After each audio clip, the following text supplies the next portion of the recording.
And before the MBA program, I really didn't have the language beyond what Facebook provides. The biggest difference for me is just an ease. I feel so empowered with the information and how deep the program goes into the fundamentals. Yeah, this is going to be a little more personal to me. I hope that's okay. Love it. But I mean, we can go there and the trade-offs of the time saved, right? I used to day trade Facebook foolishly, like many people. The ROI is not there for the business, but the challenge is there's so many misconceptions and outdated or just straight up wrong ideas about how a CPM optimized platform works. There's been many stages of my career where I felt like I was really burnt out. But for me now, as I'm growing in my career as an agency leader, it's more about how can I give fundamentals and frameworks, systems to a team, and not only give them SOPs, which you so generously provide in the program, but beyond that, really installing that software of how to think. Success for me these days is having a team that I trust, who we can scale together, because it's not enough for me to be smart. It's not enough for me to have the ideas in my head. Over time, I'll be honest, Charlie, it's sometimes challenging to bring people along in the process, but it's worth it. Because at a certain point, there's only so many hours I can put in. There's only so many things I can do.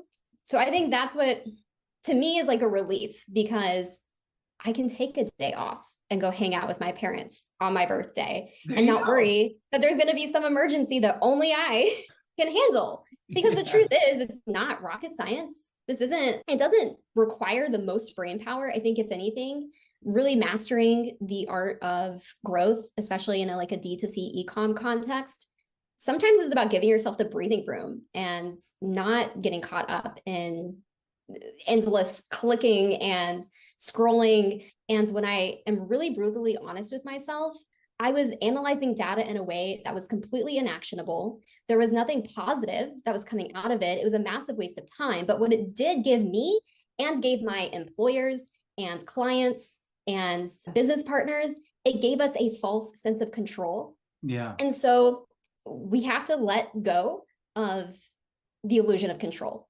And there are certain things we can do to we can increase our batting average, no doubt, right? I think everybody in this program believes that, but it's not going to happen by being addicted to your laptop and addicted to refreshing and addicted to all the breakdowns. Unless you have the dopamine hits of the Apple R button. Yeah. Yes, that's exactly it. So I think that's what the biggest difference for me is, just an ease. I think that's so great. What I'm hearing is like, you're able to work on the business instead of in the ad account. Right. And we can talk about more fun problems, like how do we talk about the offer? My team and agency is more about offer-led growth. We also do different services. We're not just ads. And in my past lives, I didn't even have the bandwidth to start, like, the fundamentals of email and CRO, especially if you have a research background. I think people from the social sciences can really thrive in this industry. But if you don't have the bandwidth to be able to analyze the whole picture, you're spinning your wheels, because what you're doing over here in ads is not happening on its own. But if you're in just doom scrolling basically all the time, you're not coming up for air and asking the important questions. For example, we were in Triple Whale earlier today and we're like, business MER is not improving, but the ads performance is looking amazing. Every week it's getting better. What's going on? Love it. So it's really shifted the culture. Yeah.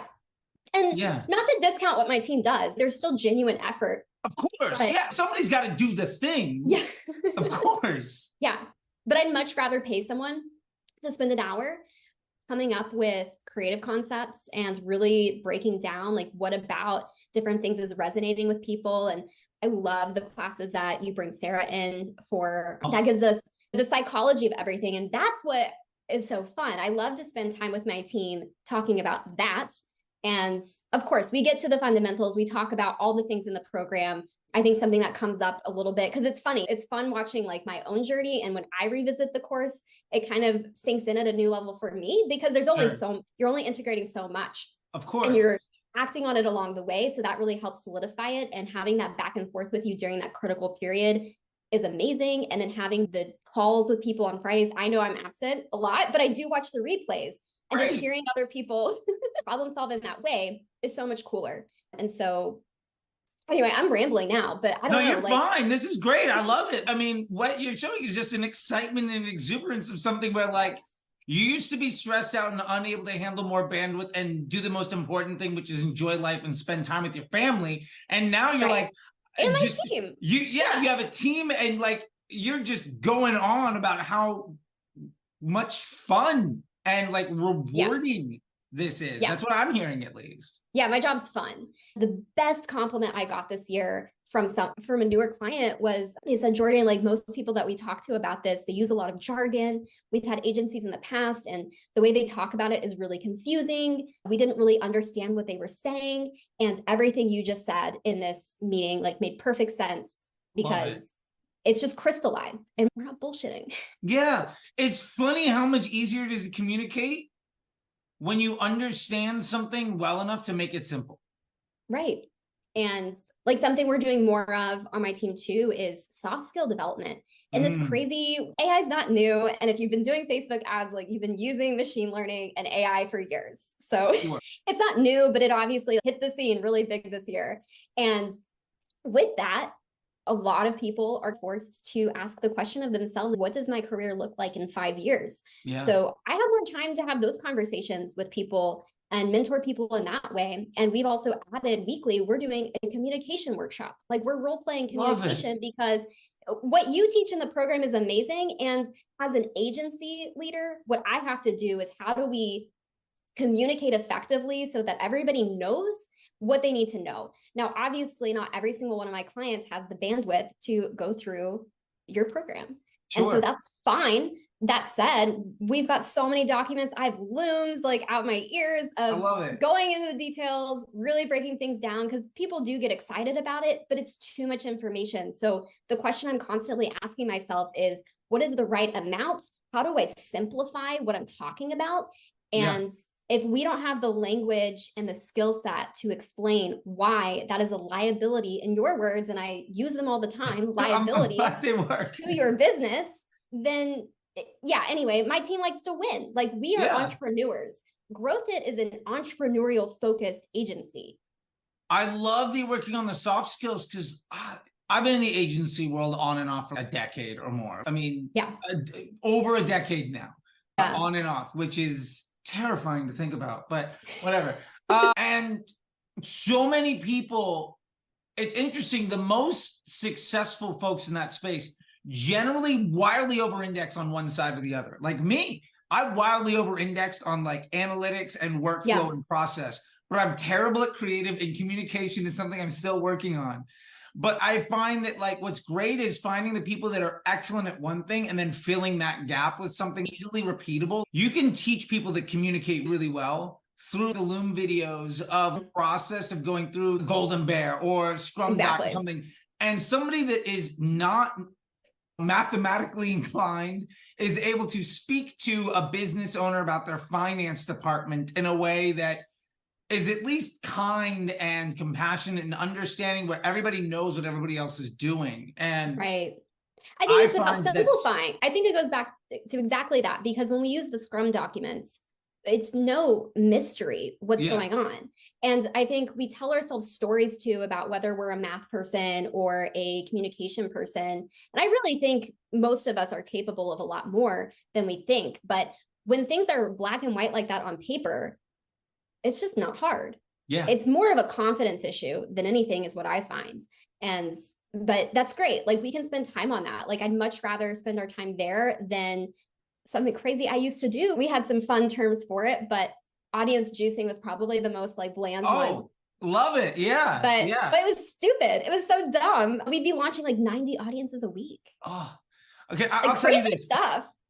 Let me tell you the trauma that I had, that someone inspired like my move, like when Broad came around, when Facebook was like, we have this new thing called advanced matching. We're about to release the tech into the platform like next month.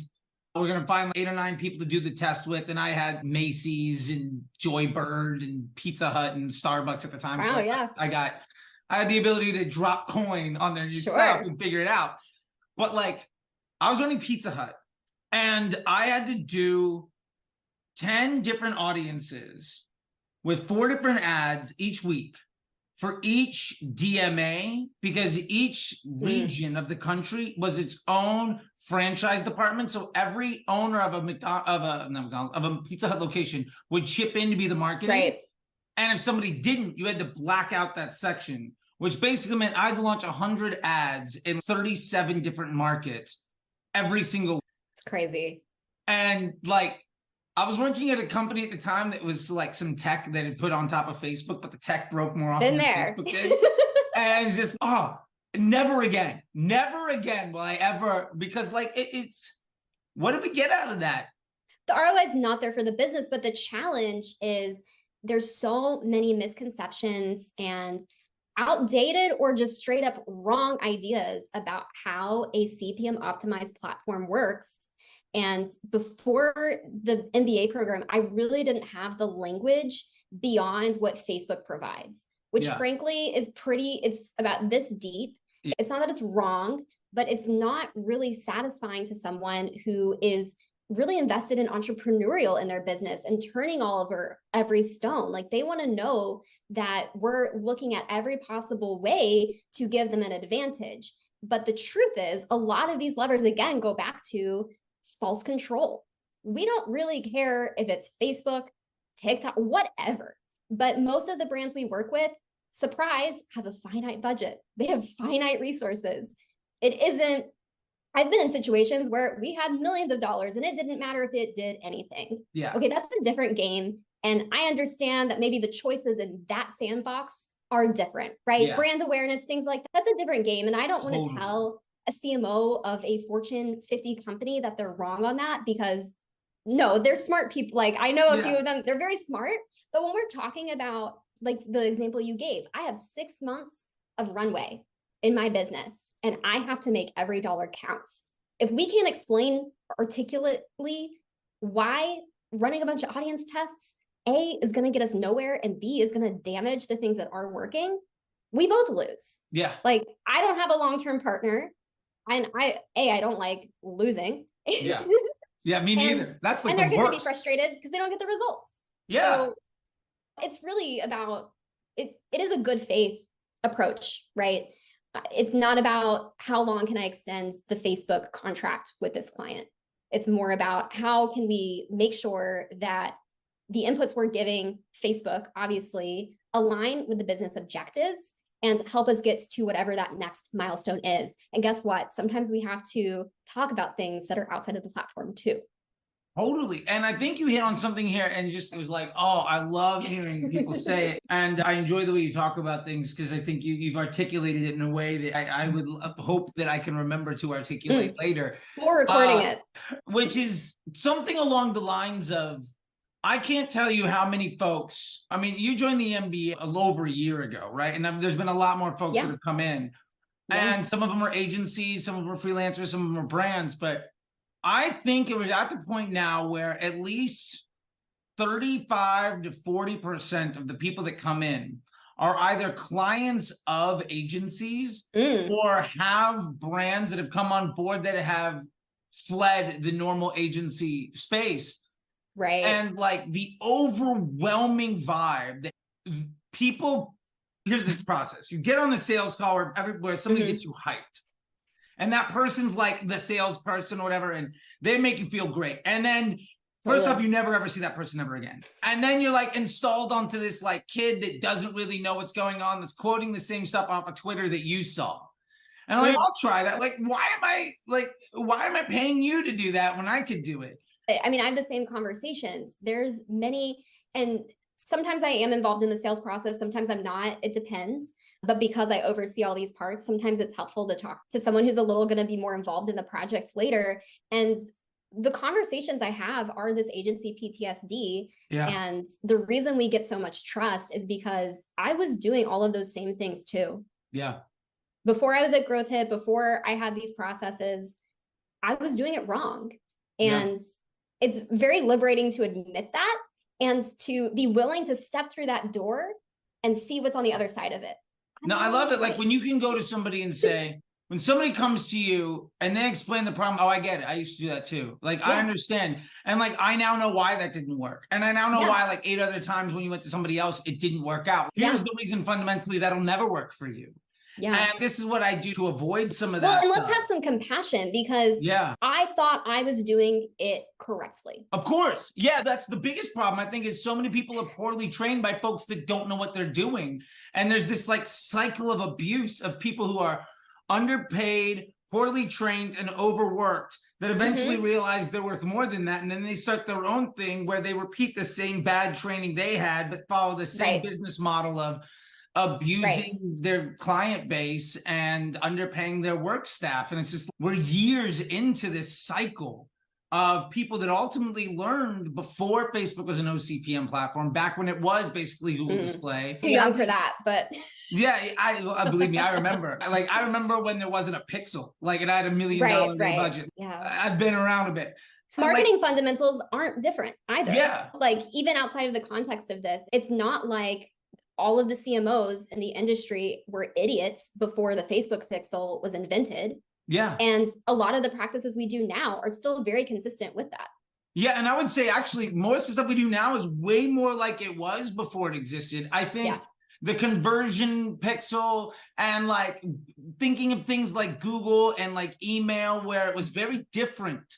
Like the strategies, when I talk to people today, one of the best managers I ever had was this woman named Marina Randolph. She's a G. Like she was a head up at Guthrie Rinker. And she would spend 100 million plus a year on television. And her attribution model was a stopwatch after the infomercial ended. And she could run 9 figures with that. Right. And I learned Scrum Doc was built out of self-preservation and ecosystem ROAS of having to get 10 minutes of her time a week so that I could run this business. And like, I just think there's this, so many people have this traumatic experience because ultimately I think these agencies, the vast majority of ad agencies are built around the business model of, we're going to underpay and overwork enough employees to work on enough things. And yes, we're going to lose clients, but our sales team is better than that. So we're going to overcome attrition by growth. And as long as I have a bigger sales team than I do a staff that supplies the clients, I'm going to make more money. And what I love is like people like you in this space. We're not a Facebook ad agency that's going to try to make our report look good. We're entrepreneurs trying to grow your business. And it sounds like the people that you're bringing on board with your team are all of that mindset of like, today's budget's $1,000.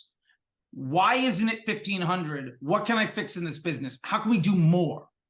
And that's so essential to success. People have to have, you can't have somebody that looks at self-preservation and vanity as the person running your business. The person running your business should be running businesses as their business. If that makes sense. 100%. Caveat. We have a startup studio. Sure. And what's cool about that is we can do things that I would never pitch. Love it. Because it's not proven. Yeah. I'm not going to take somebody's hard-earned cash and test a new methodology on them. And I'm not really talking about I'm not throwing out the fundamentals of understanding how the machine learning works. Right. But for just like weird offer ideas or and we're really scrappy with that as well. We're investing the profits of our agency in some of these startup studio things. There's a few different selfish reasons for it. Like A, if one of them is a hit, amazing. Of course. B, it's great press and publicity. We can be completely transparent with that data. It belongs to us. As a business and as GrowthHit, our CEO, Jim, super transparent. He gets on the podcast if I were starting today, and he'll like literally tell everyone what our revenue was, what has been tough, like transparently, like in this economy, we're really, because of the quality of work we do, our margin, the margin situation is always a focus. And being able to just be honest about that with people, I think is really important because it doesn't need to be a complete black box. I understand if other business owners want to be more private, Sure. But how freaking fun to be able to make bets in public and say, hey, like, we think this is going to work. Maybe it won't. If it doesn't, we all learn. Yeah. And our clients love that too, because they get to benefit from the mistakes and wins that happen in that sandbox. Exactly. And I think my favorite thing about that, and it's something that I just randomly installed in myself, like a week into the job, was just like, I'm going to do one thing different on every project. Yeah. And as a result, it was just, I mean, for me, it was out of, I think, overcoming boredom, because it gets stale. It gets real stale. And you learn the scaling game. And then so I was like, all right, I'm going to try things that you shouldn't do. I'm going to break things. I'm going to do stuff. One of the things that I did, one of the earliest examples of that I can remember was I was running CBS for Sweeps Week for Wheel of Fortune and Jeopardy. Cool. And it was supposed to be a reach and frequency campaign against video views. Okay. And I was like, I'm going to spend 25% of this money on engagement. Yeah. And as a result, I got 30% more video views on the engagement because of the earned reach that happened off of it. Now, I got in trouble for doing that. Sure. And I also wrote up a case study, sent it out to the whole company of, this is how to game the system. This worked. Yeah, this works. And I was also manual bidding on CPMs at an accelerated delivery. So my reach and frequency was coming in at like 250, and I would run it at like $180 just to try to like game the crushed. Yeah. Like, do you think that same tactic would? I think it would. I think it would if your business objective isn't financial with that investment. Yeah. And that is not the luxury I have with any client, which is why you got in trouble. But they were wrong. Yeah. I mean, at CBS, they're not selling anything, so it was okay. The problem was earlier. Yeah. That's a different game. It's a different game. Yeah. And I think what's really important as a founder, as a business owner, is to understand that when you're scrolling Twitter, when you're watching YouTube, you're getting a lot of advice that is shrunk down and broadcast as if it's a universal message. Yeah. And your business objectives, like, you very carefully phrased what you said earlier. If the business objective is not financial, and some people may hear that and think, isn't it always financial? No. Like, and for the those that want to know that, like, I had a job where I was paid $75,000 a year to spend $1 million a day, where revenue was not an objective. The objective was to spend $1 million a day because we had a 20% commission. So I'd make $1 million a month, $1 million a week in commissions for my boss. That was the job. That type of agency is a bank. I was an investment banker. And all we would do is basically say, this is the report, spike the CPM projections about 10%, and then just buy it on cheaper inventory and over deliver every time. Yeah. And it was like the easiest thing to do. And that's why I had to start criminal. Oh, no, it was. And I didn't last there. I kind of got fired, more or less, almost got fired from that job. I told the story on this podcast, Oopsie, with Jess and Zoe. But I told the story about that, where I under-delivered by 200,000 for the launch of a couple shows. But I did it like 4 or 5 days in a row, which basically meant I cost about 5 times my annual salary in 5 days and lost commissions. To the agency, though, not the business. No, saved the client a lot of money. Right. Cost the agency a shit ton of money above and beyond my paycheck. Right. So I was not fit for that environment. For me, silly things like respecting people's bank account and trying to run a decent business made me a liability in the mainstream agency world. So we've talked about a lot of stuff here. I'm curious, like, what was your experience in the MBA when you were doing it? Like, how did it feel for you? I think what it was like not necessarily day in, day out, but like what the experience was, what the vibe was, what was most exciting for you. I'll back up a little bit because I'm just overexcited. But I love before I signed up, I watched like all of your stuff. Okay, great. And I had already tried to apply everything I could. I was applying. And a lot of it was more mindset about how the platform works. So you put so much great content out. I think if anyone's interested, go ham. It's low risk for you. Do all the free stuff. I'll be honest, there are some very specific details that are not out there. Some of your videos, Charlie, the way that you talk about concepts, if I hadn't gone through the program, I might interpret a little bit differently.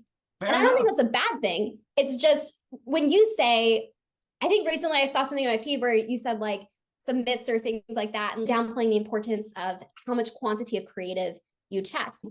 Massively increase the amount of elements I test, but the way that we do it is low risk. Yeah, exactly. Yeah. So I can't tell people to do 100 dynamic creative tests, but I also can't give them the entire breakdown of how Golden Bear works in the same 3-minute and video. That's what got me. What got me. I felt like I had been able to apply a lot of stuff, but I was like, there's this missing piece, and I know that I don't really understand it. So going into the program, I feel like I had a pretty good foundation that helped me start applying things quickly. And then those little gaps, as those popped in, my mind just exploded. And I was like all the little connective tissue, all the synapses. Yes, I love it. Yeah. Yeah. I don't think this will bother you to say, but the processes work, but if your business sucks. That doesn't bother me to say at all. Yeah. The vibe of the program, I think for me, I really had to be prepared to go all in to get the most out of it. There's a lot of content, and it's not something that you can really binge in a single week. It was so fun. It was so fun. I felt like I went through stuff pretty quickly, but the thing is, you need to be implementing along the way and exercising. And that's what I think differentiates your program from pretty much everything else out there, is this intentionality around, can people really, to use maybe a slowly more popular word, embody the information. It's one thing to be like, check, check, check. Cool, I watched this training. I know a few things. But when you're really putting yourself in the Scrum documents, when you're really putting yourself in the ad account, when you're getting down to the details of, okay, so the Golden Bear process, my clients freaking love it. I love it. Good. It is so fun. We'll talk about it like March Madness, depending on the person. Like that gets them really excited. Oh, I always lose every one of those bets. I do the same thing. I'm wrong 98% of the time, which I love, because I know I'm not good at creative, and Golden Bear just reinforces how terrible my intuition is on that. Right. But it means I don't have to be good. You don't know. You really don't have to know what's going to work. You need to leave your ego at the door and have a willingness to try different things. And the beauty of it is the Golden Bear method and the DCT to Proving Ground method de-risks the process. Yeah. It is really challenging to hear and see, because I get to see what other ad agencies do sometimes, because we take over ad accounts or we're competing for them. And every time I see 5 campaigns, several ad sets each, and each of them one ad, and they have like a testing campaign and then like a business as usual campaign, it breaks my heart, because it just, the performance could be better, but it is challenging for people to let go again of that old system. But I feel so empowered with the information and how deep the program goes into the fundamentals. Like, we're talking about the basics of statistical inference. And I have a lot of opinions about statistical inference and how it applies to how we interpret Facebook results. Spoiler alert, I don't think we can say things are statistically significant. None of the assumptions for statistical inference apply to any like social media. It just is what it is. Yeah. Right? There is a process to it. There is a method to it. And if you understand that, you can set it up to succeed. It's not that like you all of a sudden came across the best ad because some creative director was struck by lightning. It's just a math equation. Yeah. I don't have a single ad account where that ad isn't created just by attrition of doing the work. Right. And it's so many creative directors I know won't give up that control. And I'm just like, it's not to say we do everything blind, right? I don't want people to misunderstand that either. Oh, right? yeah. It's not that we're not looking at it, we're not analyzing it and not drawing hypotheses. But the reality is, if every single shot I make is going to completely shake the Etch-a-Sketch, I'm not going to get where I need to go in any meaningful amount of time. Yeah. And the other point that I have with folks is, say you are like, what is the outcome that we're trying to come here? Say you are that good. Yeah. Say you are the person that can hit it every single time. Yeah. That means in order for you to work well, you have to hit it every single time for every single person, every single day. That's a great point. And you'll never be able to take a break, or you fail. That's a great point too, because it's not about the one golden, and this is why the Proving Ground methodology is so important, and why I use your analogy of it being a sales team all the time, because There's, as you say, there's two ways that we can win. One, we can get better at appealing to the people who already are into us. Right? They could be cold audiences, but that's the type of person that Facebook knows is into what we do and how we talk about it, even like our personality as a brand or product or whatever. And the second is, how do we appeal to brand new people? How do we get more scale? And both of those are important. Something I've been struggling with on some places is, okay, like it seems like we're starting to really saturate this one particular area. But the great thing about the proving grounds is we don't have to give it away to still experiment to find that scale. And I think in previous years, it felt like one or the other, or you were just disrupting what worked instead of just having it. It's like a titration system is really how I think about the entire creative testing methodology. I love that. You're just slowly distilling so you have the best of the best, the most like high potency content, and you're mixing it together so that over time you've got this beautiful lineup, this beautiful portfolio. I don't think the investment analogy is totally wrong, but I think about it differently now. I think about it as, how can I invest in different types of content? How can I invest in, No, I love it. I love it because I think you're really hitting on the point here of it being like this. More than anything, it's going from you saying, I need the best creative person to come up with the best creative stuff so that hopefully I can get lucky on one of these ads and scale the account to. Right. I now have a process that means ultimately I'm allowed to use data and let the machine tell me what works. And I can make informed decisions. Correct. I can make weighted bets. But ultimately, I don't have to sacrifice what works to make things new happen. And like, I just watched a video today where it's like you're doing Facebook ads completely wrong. And like I cite like so many people in it and it's doing well. Like, what happens if I cite like 20 YouTubers in one video and like I tag them all? And we'll see how it goes. But like Dara Denny and Nick Terrio and some like really great people. And then I was about to say, we know you love Dara. Like it's no shade at these people at all. Absolutely. And it's a survey though. And so there's a line in there where I was watching like The Matrix or whatever, and there's this one spot, I don't know if you've seen The Matrix. Oh yeah, of course. Okay, so he's meeting the Oracle, and like she's, hey, look out, and he's and he turns around and knocks something over, and then she's, now it's gonna really bake your noodle is, would you have knocked it over if I hadn't told you? And really the analogy there is, you say you have to test new creatives because new ads do better, so more new ads means more better, so as long as you're testing more ads, you're gonna continue to grow. But that's what you're also noticing is, oh man, ads are dying faster and faster. I was on a conversation. Which is so wrong. I was on a conversation with I have so many counterexamples. Like, would your existing ads die if you didn't test so many new ones? And the answer to that is no. If you had a qualitative way of using machine learning and artificial intelligence and the scientific method in a way where you're able to take leveraged bets so that you don't have to sacrifice what works to create new growth, you can just build on top of it. Right. Then you wouldn't see nearly the amount of attrition. And what's more important about that is the people who would come to your store would look more similar. So all of your email flows and your search campaigns and your CRO and your upsells would all continue to improve instead of just chasing your tail around where, man, in the summer things are struggling and in Q4 things are great because that's what's happening that's just the price of $1. Sure. And has nothing to do with the work that you're doing. Yeah.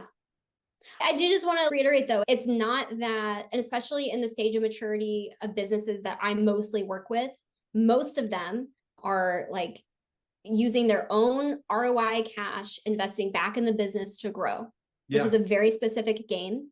And though I do work with some that are venture capital backed, that is a different mindset and a different mentality. When you're working with people who haven't made it yet to that, not even cult status, but just having an understanding of, okay, this is exactly who we're going for.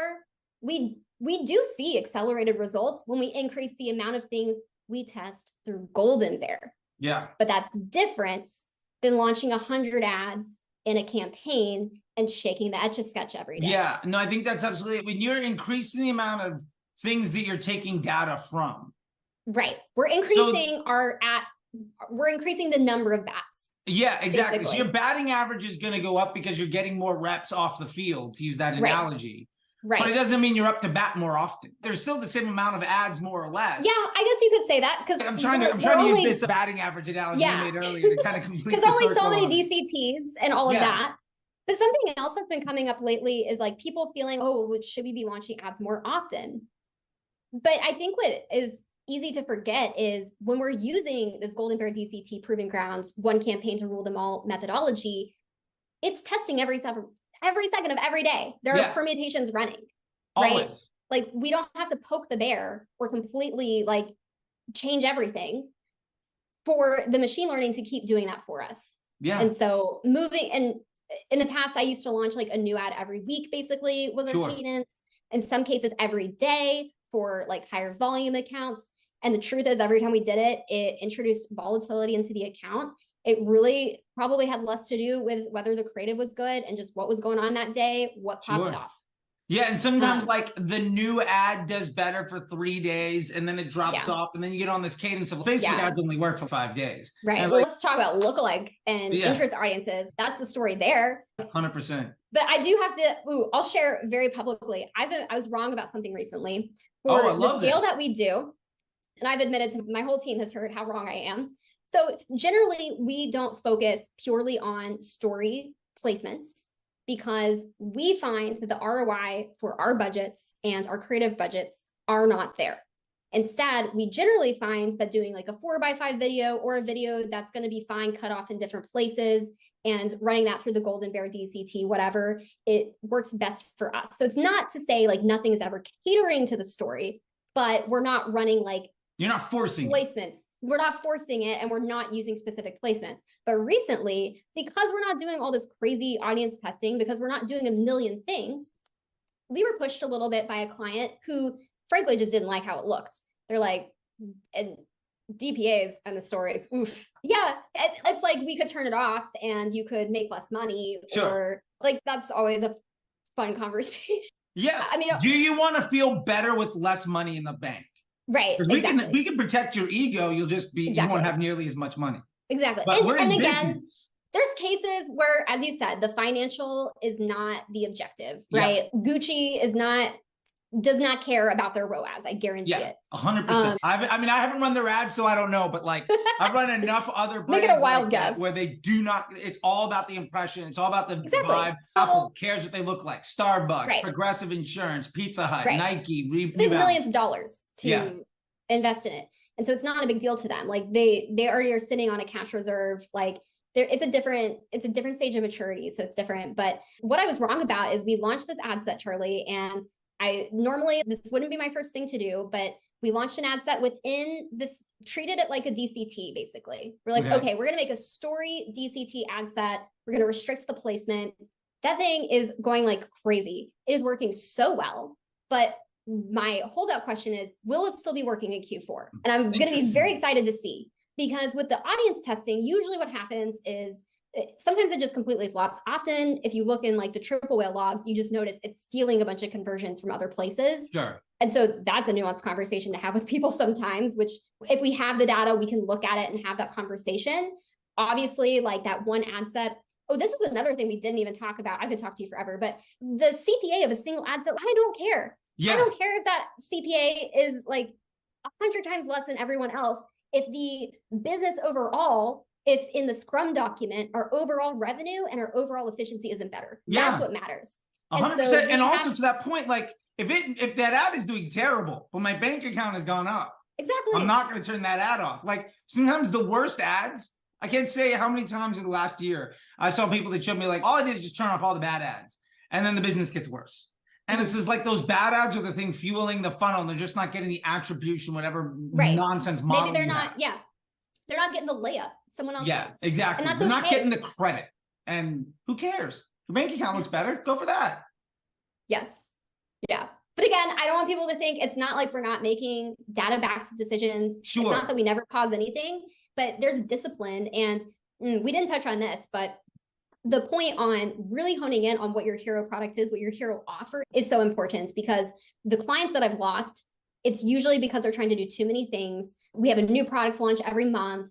And frankly, like I can only pay designers so much to make so many assets. And when every month you have a new product that you like feel really passionately, we have to put resources behind. And every time we segment, because guess what? We're not getting additional budget to promote these things, right? So we're segmenting it. And in the world of machine learning, every segmentation is an additional permutation and requires a higher volume of data to learn from. Anyway, the process is just make it really simple to be disciplined and focus on the levers that actually matter. I love it. And that's probably how you could sum up everything. No, I love it. And like, I remember our conversations earlier on, and I remember us going through just the third time we chatted versus the first, just like how different the language was. And now hearing you do it, it's wow, I've had a lot of practice. This is great. I love it. Like, it's just, it's so rewarding for me because my days are now just filled with this kind of stuff, and it's great. Like all the nonsense I had to go through is now providing for my family by helping other people create opportunity for others. And that is everything. Like, that's the best part of this industry. Like, I love our industry. I feel like, especially, it doesn't matter what age you are, but if you are looking for a pivot, there's so much information out there that is free. And I will caution, like, some of it's not good. Some of it's not good. But it is such an interesting time and place. And I feel if your aptitude and passions lie in anywhere near digital marketing, these tools are not to be feared.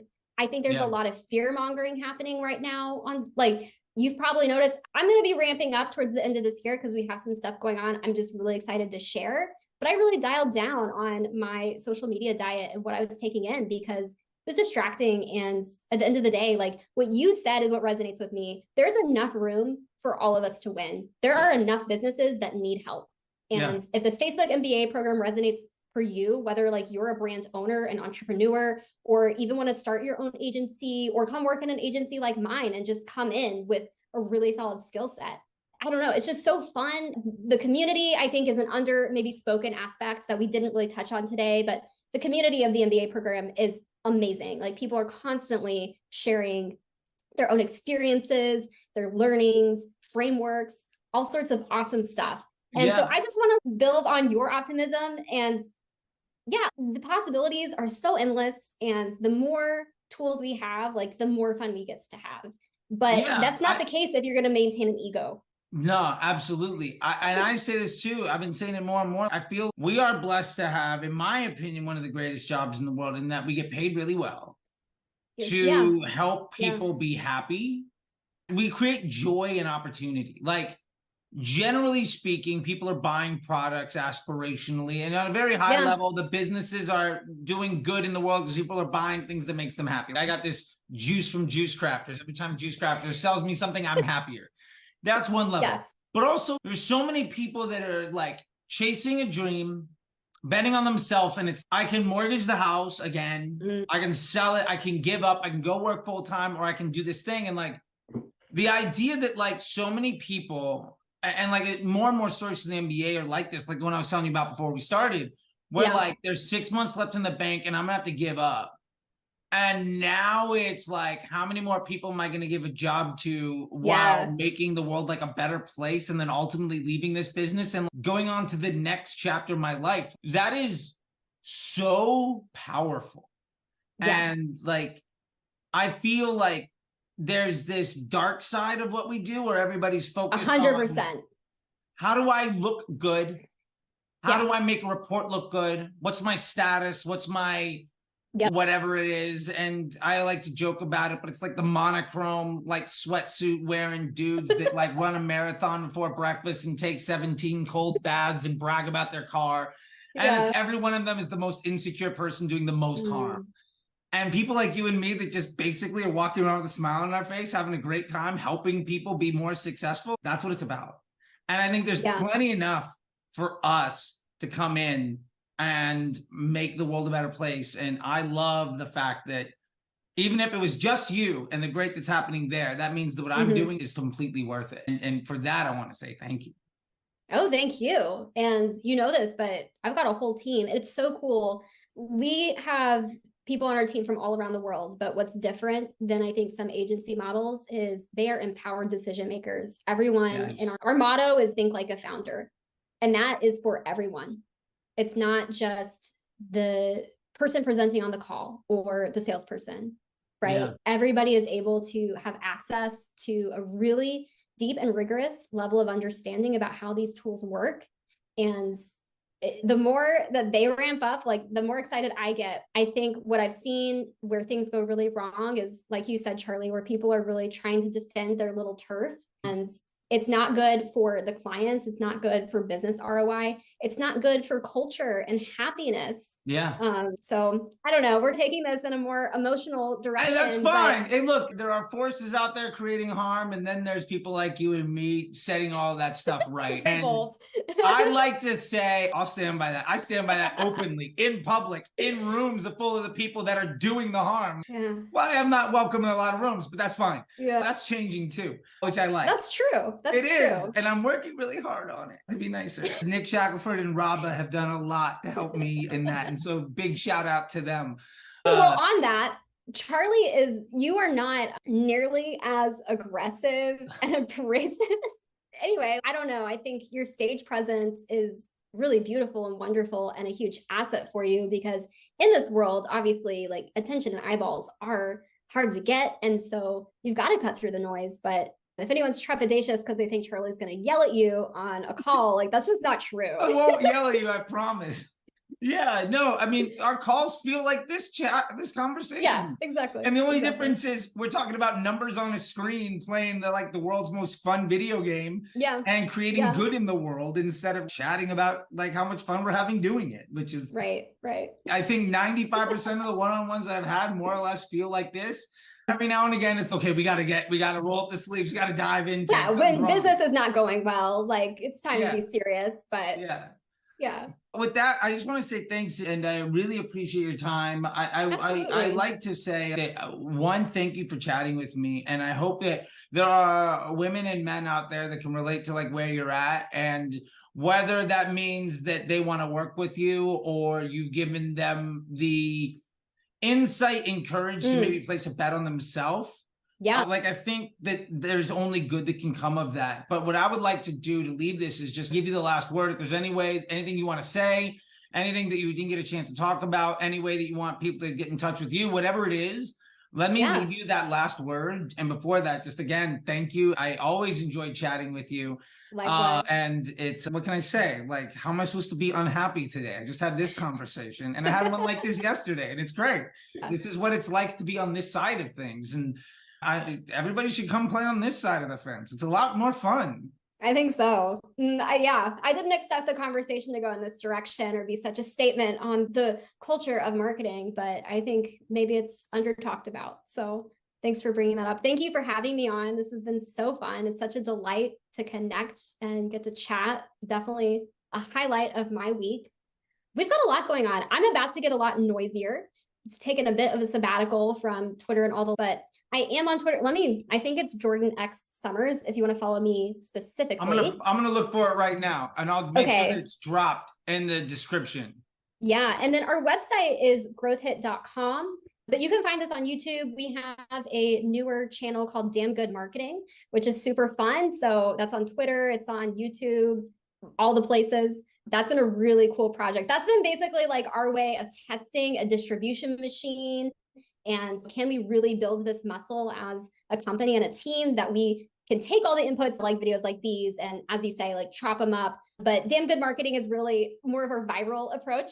If I was starting today, is honestly one of my favorite podcasts. Jim Huffman hosts it. He interviews different founders. It's really a focus on entrepreneurs and their life stories, and really honing in on just what about their businesses they wish maybe they knew at the beginning. But we also talk about transparently, like every quarter, updates about our company. So if you just want to know what's it like to have an agency, what do the numbers really look like, we're honest, and it is what it is. So you can go check it out. We've got ad templates. So we've broken down like different strategies that we consistently use. So we've got templates on our website, all sorts of stuff, tons of CRO resources, funnel teardowns.